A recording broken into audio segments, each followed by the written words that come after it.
నగరపాలక సంస్థ పాఠశాలల అభివృద్ధికి ప్రభుత్వం కృషి చేస్తోందని తూర్పు నియోజకవర్గ ఎమ్మెల్యే యలమంచిలి రవి పేర్కొన్నారు. విద్యార్థులు చదువుల్లో రాణించి పాఠశాలలకు పేరు ప్రతిష్టలు తీసుకువచ్చేందుకు కృషి చేయాలని ఆయన సూచించారు. బోయపాటి శివరామకృష్ణయ్య మున్సిపల్ హైస్కూల్లో జరిగిన కార్యక్రమంలో ఎమ్మెల్యే రవి పాల్గొని ప్రసంగించారు. మొగల్రాజ్పురంలోని బీఎస్ఆర్కే పాఠశాలలోని విద్యార్థులకు స్కాలర్షిప్ల పంపిణీ కార్యక్రమం జరిగింది. నగరపాలక సంస్థలో పనిచేసే కార్మికుల పిల్లలకు 28,000 రూపాయలు స్కాలర్షిప్లు అందజేశారు. ఈ కార్యక్రమానికి ముఖ్య అతిథిగా విచ్చేసిన తూర్పు నియోజకవర్గ ఎమ్మెల్యే యలమంచిలి రవి విద్యార్థులను ఉద్దేశించి ప్రసంగించారు. విద్యార్థుల సంక్షేమానికి, విద్యారంగ అభివృద్ధికి రాష్ట్ర ప్రభుత్వం విశేష కృషి చేస్తోందని తెలిపారు. విద్యార్థులు చదువుల్లో రాణించి పాఠశాలకు, తల్లిదండ్రులకు పేరు ప్రఖ్యాతులు తీసుకురావాలని సూచించారు. బీఎస్ఆర్కే పాఠశాలలో మౌలిక సదుపాయాల కల్పనకు తన వంతు కృషి చేస్తానని ఆయన ఈ సందర్భంగా హామీ ఇచ్చారు.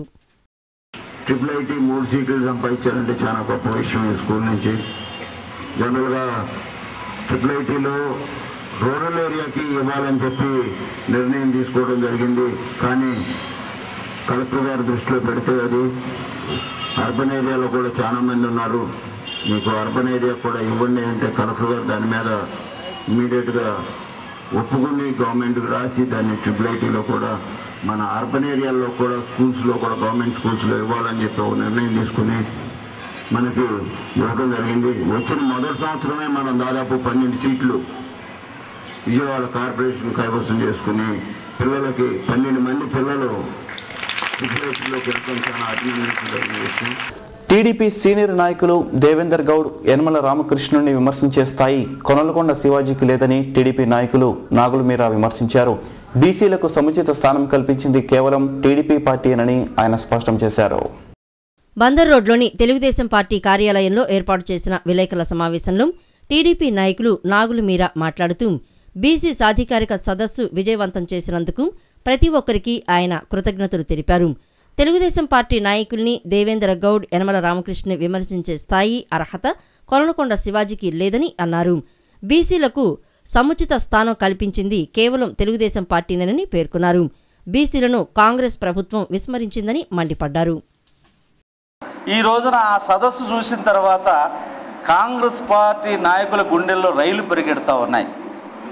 అంటే తెలుగుదేశం పార్టీ ఒక సదస్సు పెడితే రాజకీయాలకు అతీతంగా అందరూ వెళ్ళి అందులో పాల్గొనటమే కాదు, బీసీలకు జరుగుతున్నటువంటి అన్యాయాన్ని చెప్పడం మరి వాళ్ళు జీర్ణించుకోలేకపోతూ ఉన్నారు. అది చూసిన తర్వాత కాంగ్రెస్ పార్టీ నాయకులకి మతిస్థిమితం లేకుండా మాట్లాడుతూ ఉన్నారు. కాంగ్రెస్ పార్టీ బీసీలకి న్యాయం చేసిందని మాట్లాడుతూ ఉన్నారు. నేను అడుగుతూ ఉన్నా, బీసీల మాట ఎత్తేటువంటి హక్కు ఈ కాంగ్రెస్ పార్టీకి లేదు. తెలుగుదేశం పార్టీ ఆవిర్భావం తర్వాతే ఈ ఆంధ్ర రాష్ట్ర రాజకీయ చిత్రపటంలో బీసీలు కనపడింది తెలుగుదేశం పార్టీ వచ్చిన తర్వాతే. ఎన్టీ రామారావు గారు పార్టీ పెట్టిన తర్వాత చంద్రబాబు నాయుడు గారు కానివ్వండి, ఈ రోజుకు కూడా ఆవిర్భావం నుంచి ఈ రోజు కూడా బీసీల పార్టీ తెలుగుదేశం పార్టీ. మధురానగర్ నుండి మాచవరం డౌన్కు వెళ్లే వంతెన మార్గాన్ని మూసివేయాలని అధికారులు తీసుకున్న నిర్ణయాన్ని వ్యతిరేకిస్తూ స్థానికులు రిలే నిరాహార దీక్షలు చేపట్టారు. అధికారులు తమ నిర్ణయాన్ని మార్చుకోవాలని డిమాండ్ చేశారు. లేని పక్షంలో బీఆర్టీఎస్ రహదారి పనులను అడ్డుకుంటామని హెచ్చరించారు. మధురానగర్ వంతెన సెంటర్లో ఐక్య కార్యాచరణ కమిటీ ఆధ్వర్యంలో రిలే నిరాహార దీక్షలు ప్రారంభమయ్యాయి. ఈ దీక్షలను ఉద్దేశించి స్థానికులు మాట్లాడుతూ మధురానగర్ నుండి మాచవరం డౌన్కు వెళ్లే వంతెన మార్గాన్ని మూసివేయాలని అధికారులు తీసుకున్న నిర్ణయాన్ని వ్యతిరేకిస్తున్నట్లు తెలిపారు. బీఆర్టీఎస్ రోడ్లో 20 అడుగుల గోడ నిర్మించి రోడ్డు మూసివేయాలని నిర్ణయించడం ఎంతవరకు న్యాయమని వారు ప్రశ్నించారు. రోడ్డు మూసివేయవద్దని స్థానికులంతా ఆందోళనకు దిగుతూ ఉన్నా అధికారులు మొండిగా వ్యవహరించడం సరికాదని పేర్కొన్నారు. అధికారుల నిర్ణయాన్ని వెనక్కి తీసుకోవాలని అన్నారు. బీఆర్టీఎస్ రహదారిని నిలిపివేస్తామని హెచ్చరించారు. దీన్ని బీఆర్టీఎస్ రోడ్ అనే పేరుతో అడ్డంగా 17 అడుగుల ఎత్తున గోడ కట్టి మూసివేస్తున్నారు. ప్రజాప్రతినిధులు, స్థానిక ప్రజాప్రతినిధులు ప్రజలు ఉన్నటువంటి ప్రాంతాలకి మెరుగైన సౌకర్యాలు కల్పించినటువంటి పరిస్థితి నుంచి ఉన్నటువంటి గత 40 సంవత్సరాల నుంచి ఉన్నటువంటి ఒకే ఒక్క రహదారిని ఈ BRTS రోడ్డుతో మూసేస్తే ఈ మధురానగర్లో ఉన్నటువంటి ప్రజల పరిస్థితి ఏమిటనేటువంటిది ప్రజాప్రతినిధులకి తెలియకపోవటం చాలా శోచనీయం. విజయవాడ నగరం మన ఆంధ్రప్రదేశ్లోని ఒక పేరెన్నికైనటువంటి నగరంలో ఒక్క రహదారి కోసం పోరాటం చేయటం అంటే ఎంత దారుణమైనటువంటి విషయమో మీరు దీని గురించి తెలుసుకోవాలి.